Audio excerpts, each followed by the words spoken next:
Alright, hi ghouls, welcome back to my channel. So yeah, as you can see, I am in a robe, I'm all comfy, and I'm in, I'm in my little habitat pretty much, and I'm trying to fight off, well not fight off, I'm trying to not get sick right now, because we all know about the flu going on with that, and my brother caught it, and yeah, so I thought, why not do a reaction video? I've never done a reaction video, especially on this channel. I watch a lot of them. I know a lot of people fucking hate them, and I get it. But why not? I thought, why not? Since Valentine's Day is next Friday, next week, and next week is also my birthday, so yay. That's why I'm hoping to not get sick, because Saturday, I plan to do, things that are, since my birthday is going to be on a Tuesday, I thought, might as well do a little partying while I still can, I don't know.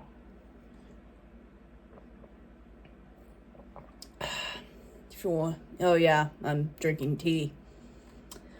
So yeah, and anyway, so I thought I'd do a reaction to like a scary, creepy Valentine's Day, kind of a reaction to like a creepypasta almost. I used to be obsessed with creepypastas like any other little emo scene baby bat was back in the day. Let me turn this freaking heater off. My chair's getting getting hot. So yeah, and the story we are reacting to is The Dating Game. And it's read by Mr. Creepypasta. And it's he said he did this story back in the day, but he edited it a lot. Which I did see like a second one. I was kind of confused. I was like, are they the same one? I don't know. But yeah, I used to watch them a lot back in the day. Excuse me. And I'm still subscribed to him. I still watch him every once in a while. I don't know. Creepypasta hasn't been the same. But yeah. He said, this was a huge favorite of his. This was a huge favorite back in the day. When he first recorded it, it was edited. And he was pretty new. Then this is the full unedited fucked up version, which, trigger warning, big trigger warning. If you are not into that kind of stuff, I don't know what this contains. I am going in fully blind. So, with that being said, this video is 25 minutes long. So grab a snack, grab a drink, grab a cup of tea. And sorry if you can hear my freaking brother in the background. I'm probably, effing up right now.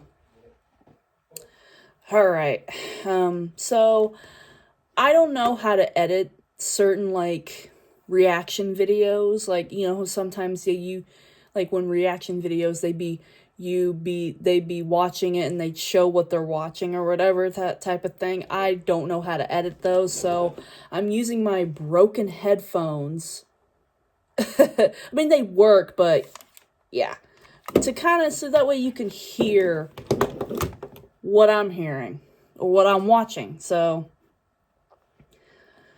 with that being said, let's go ahead and get started. It is like 11:51 p.m. It's almost midnight, so I'm probably fucking up right here. So let's go ahead and get started.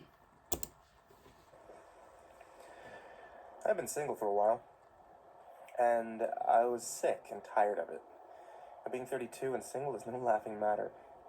The traumatic experiences Not of that watching your bad. friends get married, have children, and attain the American dream are akin to the hopeless depression of the schizophrenic mental patient. Oh, I wanted God. a wife. I wanted kids. I wanted a steady job. I was tired of working at Burger King and living alone in a studio apartment, and I was almost certain I memorized 90% of porn stars on the internet by name.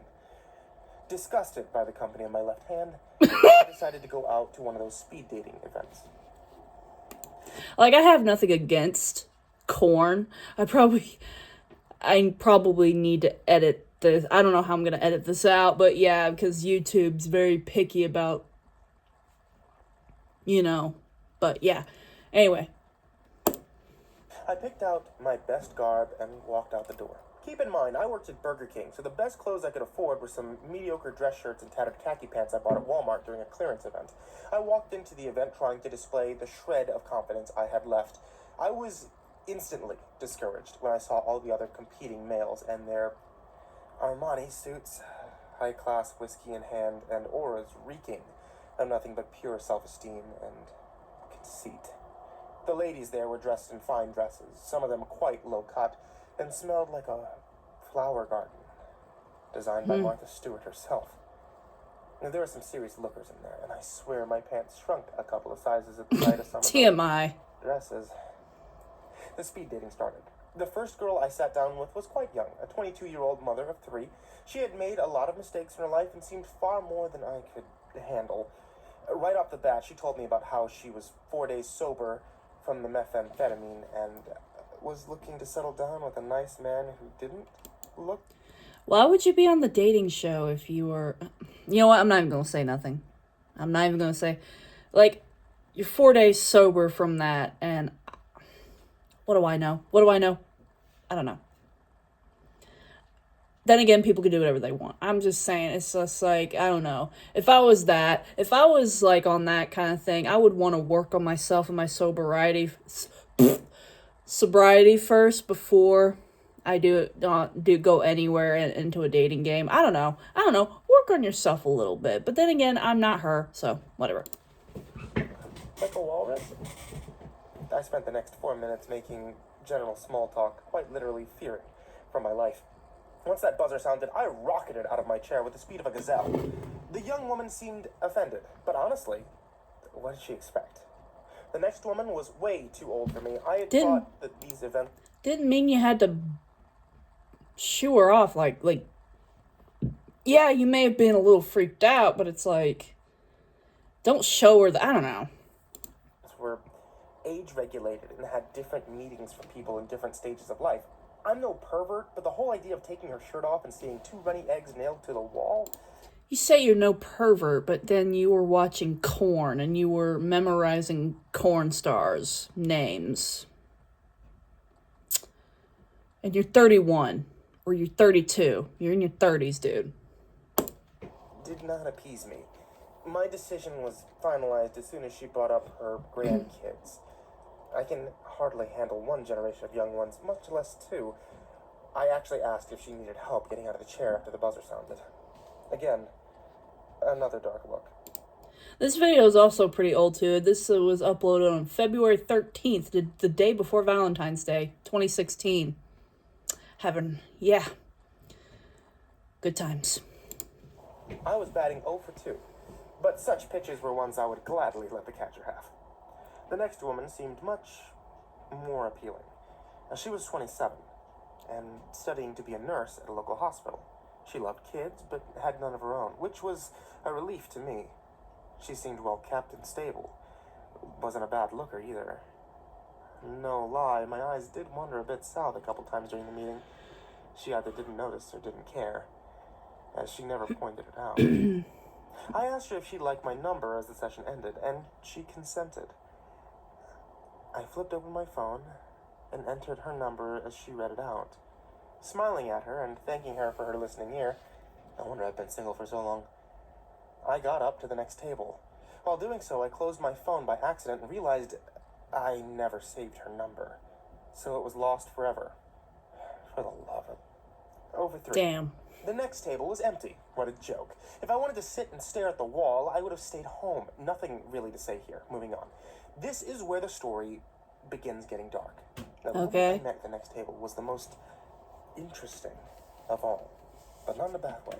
She had long, flowing, dark hair and green eyes. She had this cute smile, and man, what a tight body on this one. Oh, God. Black dress, black shoes, black everything.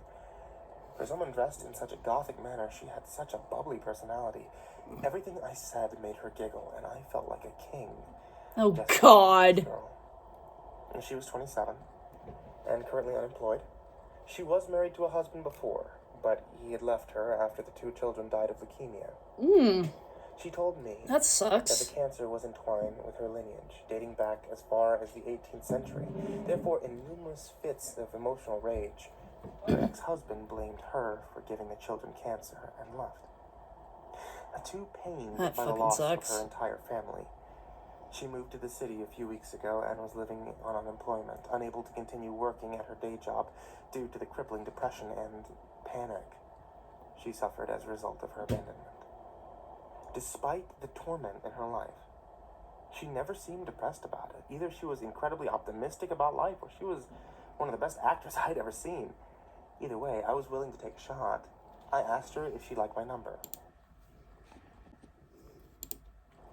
It turned out that she had some bad meetings at this particular convention herself, and wanted to take off to do something more fun.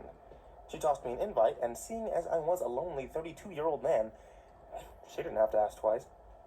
I never understood what she saw in me over all the other guys. I was beaten and broken, no aspiration to better my current situation. Maybe she understood how I felt, considering all the pain she felt herself, and decided to get to know who I bonding was over under trauma. This cocoon of emotionless insecurity. I sensed a thread of compassion intertwined between all that stress and trauma, willing to lend an ear to anyone that felt the same pain as her. Trauma bonding, never a good sign. You know, she's already, I don't know. You're already pretty a weird individual, and she's got a lot of baggage. I don't know. Y'all ain't a good match. Just saying. I was truly transfixed by her presence, drawn to her character. I had never felt like this before. We decided to go to a pool hall. Apparently, she used to be a regular at another pool hall by her old house, winning local tournaments, making a name for herself, and she wanted to check out the scenery here. I wasn't too shabby at the table game myself, so I was excited. Every shot she made was perfect. The balls just sank into the pockets, like each pocket was a black hole, just waiting for something to trespass into. Drink your water. Out of the 17 games we played, I think I made around 23 shots. She just kept running the table. It was funny because she kept apologizing for being so good, and I waved the apology and complimented her on her skill, causing her to giggle more. Every time she laughed, I fell harder and harder. And to be honest, you felt harder? I was always excited when the cue ball landed on my side of the table,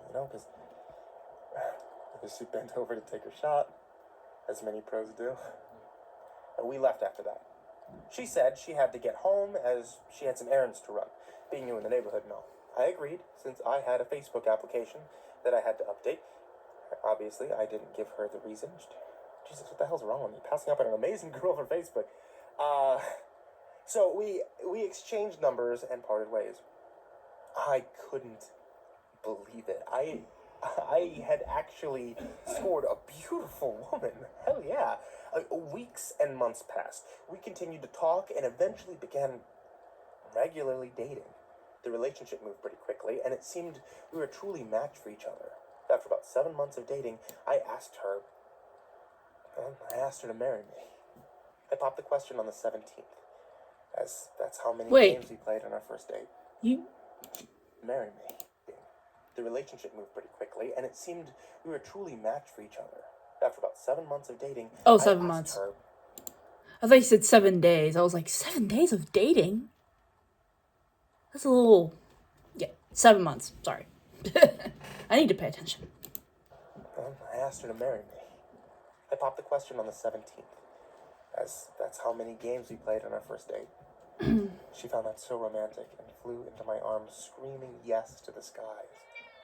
Oh, hi, Ginger. Things are finally looking up. Kitty. Oh, she's like, no, don't fucking touch me. 1 second. All right, small feline interruption. But yeah, I mean, I thought he said 7 days. Like I said, I thought he said 7 days. I was like, that's a little too... But even then, you've been dating for 7 months. Moving a little too fast, son, my dude. You're moving a little too fast, so...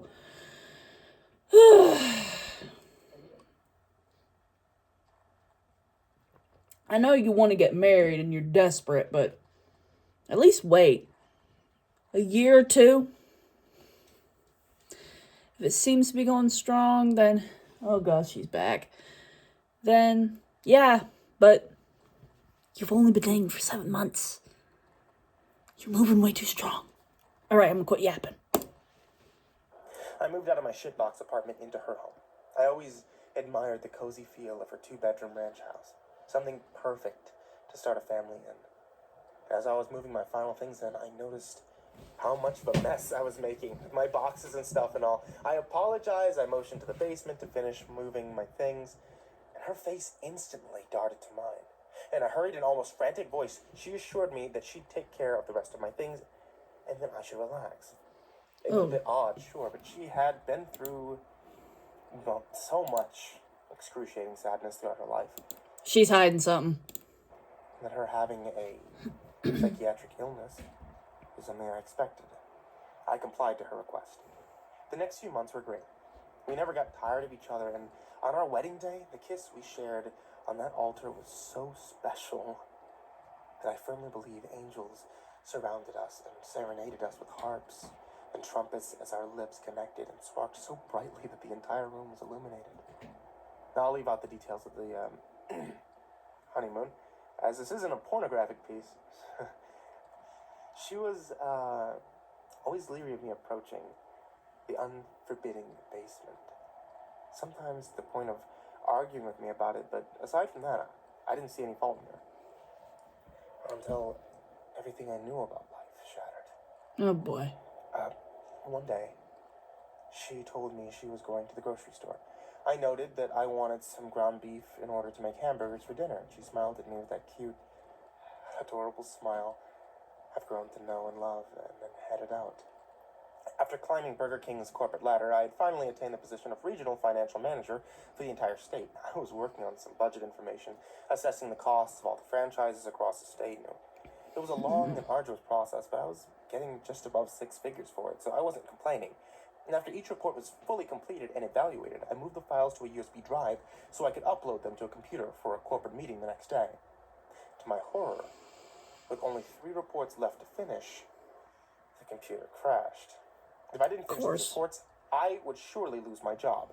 I called my wife asking if she had another computer or something I could use, but she didn't answer. I rummaged through the house to find something to finish these reports with, to no avail.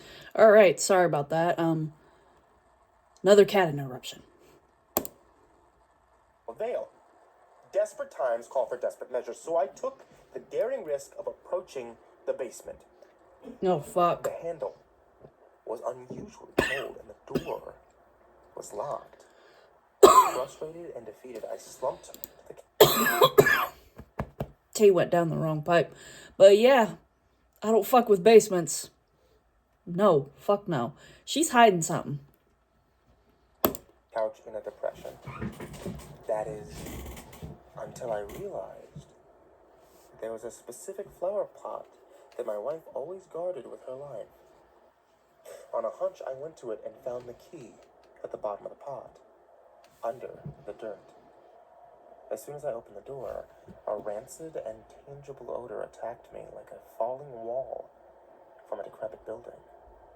The entire basement looked as if it was wasting away. Oh, shit. A clear contrast to the rest of the house. The heavy layers of dust upon every surface suggested that the basement hadn't been accessed in years. Using my cell phone as a flashlight, I guided myself down the stairs and flicked the light switch. Surprisingly, the bulb still worked.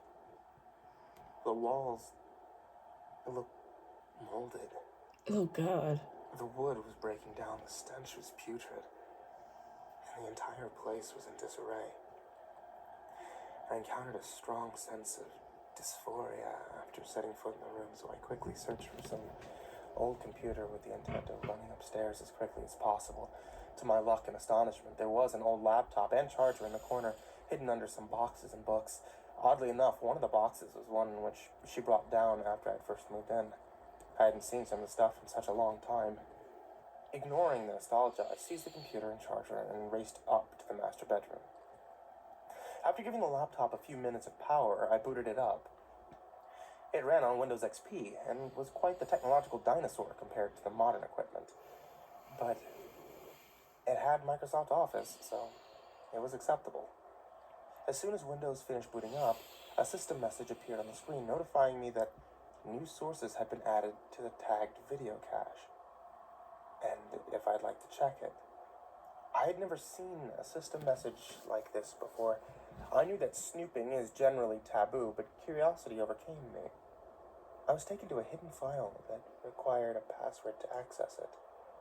Rolling my eyes, I moved my cursor to X out of the program when suddenly, something typed the password in for me. A bit frightened at this point, I was sucked into the screen. There were 4 videos, entitled him.avi, 1.avi, 2.avi, and y.avi. All 4 thumbnails were pure black. Curious. I clicked on the file entitled him.avi. I should never have done that. Oh, boy. The video was extremely shaky and grainy. I could barely make out the figure of a man tied to a chair with some sort of a metallic rope. A woman moving A chain? as if she was floating on air, not moving a single bone in her body, but yet being able to slowly hover around the room came into the picture. To my horror, she brought out a knife and started slowly cutting the man. The man screamed in brutal pain as the woman slowly cut him to pieces. Blood poured from his mouth and all of his lacerations as the woman dug the knife in deeper. His clothing was slowly stripped from his body, and after each article was removed, she used a lighter to set all of the newly exposed hairs on fire. Covered in horrific burns and terrifying cuts, the man had stopped screaming and was now simply bawling. He occasionally screamed out, "Why?" That was all he could muster.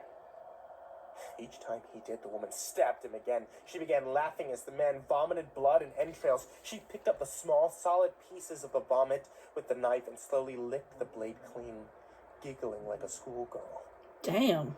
She then proceeded to gouge out the man's left eye while he was still alive. Damn. I couldn't watch anymore. So I closed the video. Shaken and horrified, I clicked on 1.avi. I had to know what was going on. This time it was a young boy, about 8 years old, bound into the chair. He looked confused and innocent. I shook my head. She's a serial unaliver. She is a serial unaliver. I knew it. And fell into tears. Such a thing was not about to happen, this boy. The video was of the same quality as the last one, however, the background was much brighter. They seemed to be in an abandoned household, falling apart and in ruin. The woman floated over to the boy, much like she did in the last video, and kissed him gently on the cheek. She slowly brought the heat lamps, the source of brightness mentioned before, over to the boy one by one until the entire video was white. After a while, the camera dimmed so that the boy could be seen again. The innocent look once seen in the beginning of the video turned into one of excruciating pain. The heat lamp slowly began burning his clothes and skin. Bubbles and blisters began rapidly forming on his skin as he too screamed in pain. As the man in the last video, he screamed "Why?" and was punished each time by being brutally slashed with a belt studded with pieces of what appeared to be broken glass. The blisters began to boil as the child was roasted alive. Eventually the screaming stopped and the boy fell into seizures. At this point, the same giggling in the last video could be heard again, this time even louder. She's She then nuts. took a knife and carved. I deserved this. into the child's melting torso as he screamed. Eventually, the boy stopped moving. I closed out at that point. I needed to see the next one. I had to witness this. This had to be stopped. With such a determination, I clicked on 2.avi. This time, there was no one strapped to the chair. Instead, an infant car seat was in the chair. Oh no. Oh no. Not. Oh fuck. She's so fucked up. Dear God. Whew. I'm getting a little. Tightly strapped inside. Like the previous videos, a woman floated over to the child. She rubbed its head and briefly went off camera. She came back with a syringe and violently stuck it into the child's body, injecting a blue liquid into the child.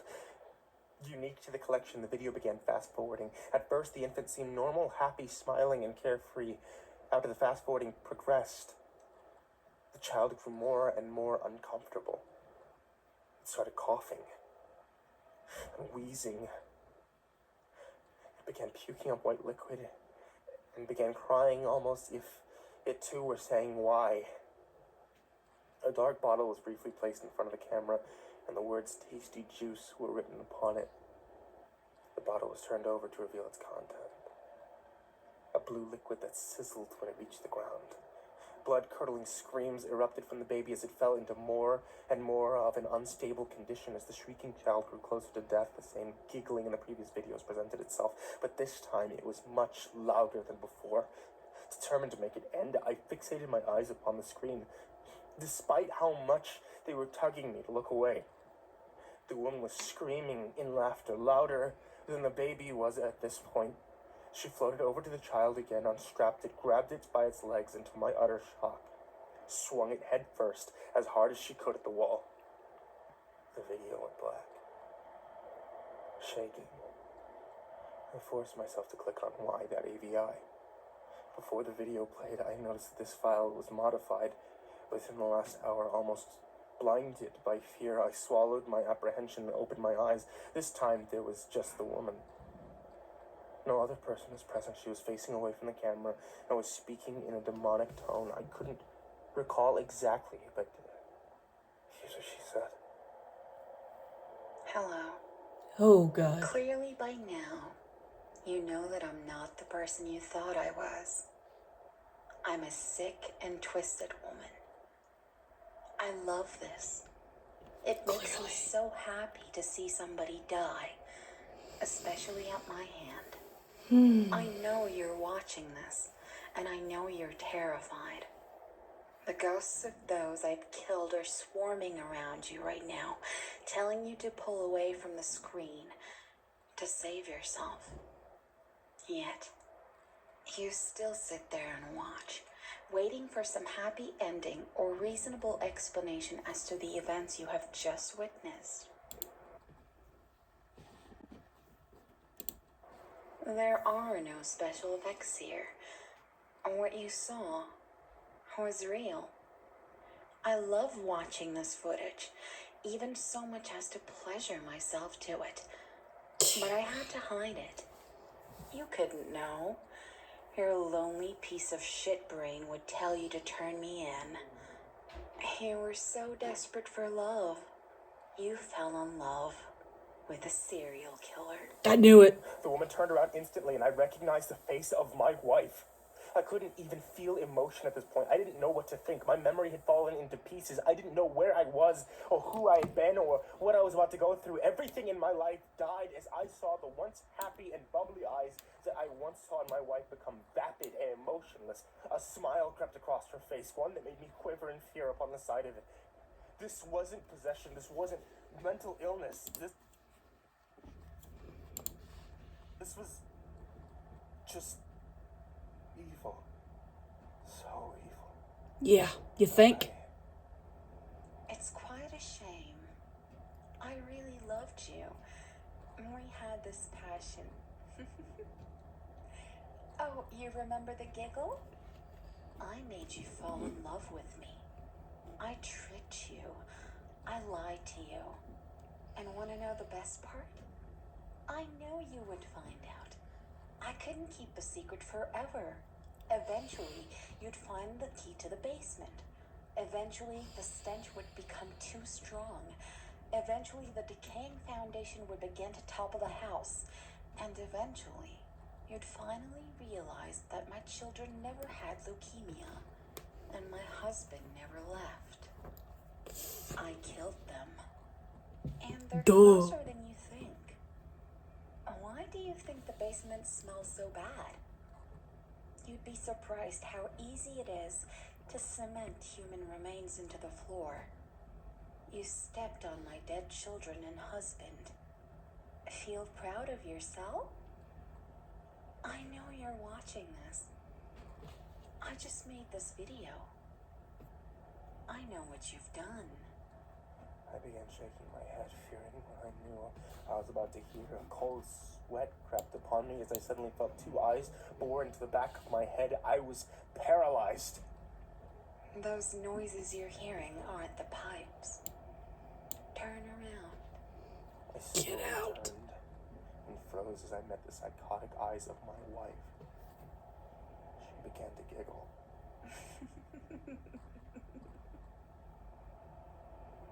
I don't know what happened after that. I've been told by police that people heard screaming coming from my house during my attempted murder, and they called the police. I was told by physicians that I was violated with a sharp end of a screwdriver, and then she placed a block of hot ice on my lap. I was tied to a chair, the same one they used in previous videos. It was videotaped. All the videos are now in police custody. I refuse to see mine. My wife was given the death penalty. I was present at the execution. Her last words to me were to tell me that she would never leave me. She would always know where I was, that she would never give up on my murder, and that she never left a job unfinished.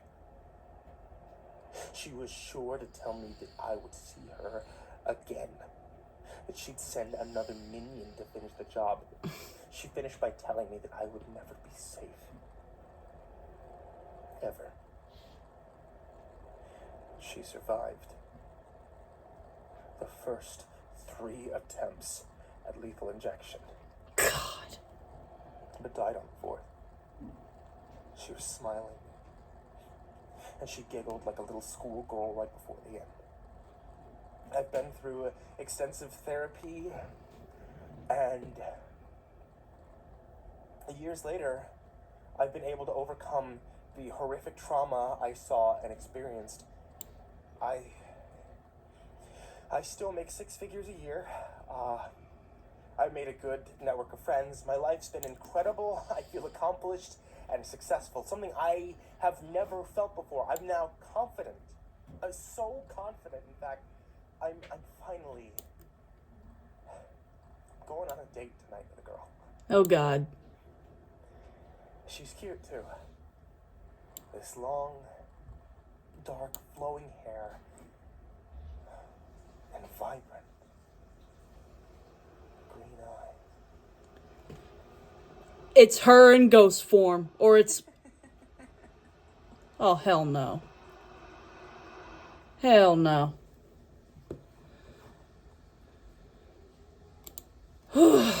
Well, guys, that... Ghouls, or guys, ghouls, whatever. I don't know. That wasn't really scary. That was more freaky.